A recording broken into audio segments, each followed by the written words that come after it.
Hi ನಮಸ್ತೆ. Actually ನಾನೊಂದು interesting ಥಿಂಗನ್ನು ನಿಮ್ಗೆ ತೋರ್ಸಕ್ಕೆ ಬಂದಿದ್ದೀನಿ.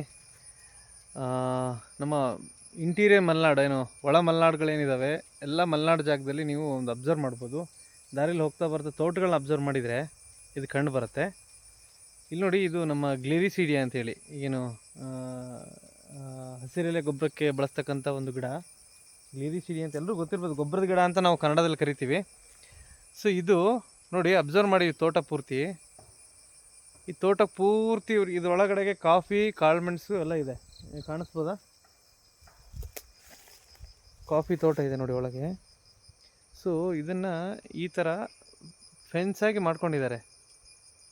ಇದೇನು ಮಾಡ್ತಾರೆ, ನಮಗೆ ಕರೆಕ್ಟಾಗಿ ವರ್ಷಕ್ಕೆ ಒಂದು 2-3 ಸಾರ್ತಿ ನೀಟಾಗಿ ಹೆಡ್ ಬ್ಯಾಕ್ ಮಾಡ್ತಾರೆ. ಅಂದರೆ ಇಲ್ಲಿ ಮೇಲ್ಗಡೆ ತುದಿ ಇದೆಯಲ್ವಾ, ಇನ್ನು ಕಟ್ ಮಾಡ್ಕೊಂಬಿಟ್ಟು ಈ ಎಲೆ ಇದೆಯಲ್ಲ, ಈ ಎಲೆ ಭಾಗನ ಪೂರ್ತಿ ತೊಗೊಂಡೋಗಿ ಇದನ್ನು ಏನು ನಮ್ಮ ಮೇನ್ ಮುಖ್ಯ ಬೆಳೆ ಏನಿರುತ್ತೆ ಆ ಮುಖ್ಯ ಬೆಳೆಗೆ ನೀಟಾಗಿ ಕಟ್ ಮಾಡಿ ಸಣ್ಣ ತುಂಡು ಮಾಡಿ ಎಲೆ ಮತ್ತು ಕಾಂಡ ಇದರಲ್ಲಿ ನಿಮಗೆ ಯಥೇಚ್ಛವಾಗಿ ಫಾಸ್ಫರಸ್ಸು, ಪೊಟ್ಯಾಶು ಪ್ಲಸ್ ನೈಟ್ರೋಜನ್ 3 ಸಿಗುತ್ತೆ.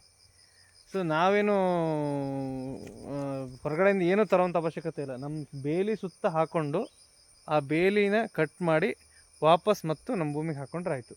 ನಿಮಗೆ ಈ ಕಡೆಗೆ ಫೆನ್ಸಿಂಗು ಆಯಿತು, ಅಂದರೆ ಬೇಲಿನೂ ಆಯಿತು, ಇನ್ನು ಜೊತೆಗೆ ನಮಗೆ ಗೊಬ್ಬರನೂ ಆಯಿತು. ಇದು ನೋಡಿ, ನಮ್ಮ ಮಲೆನಾಡಲ್ಲಿ ತುಂಬ ಚೆನ್ನಾಗಿ ಯುಟಿಲೈಸ್ ಮಾಡ್ಕೊಳ್ತಾರೆ.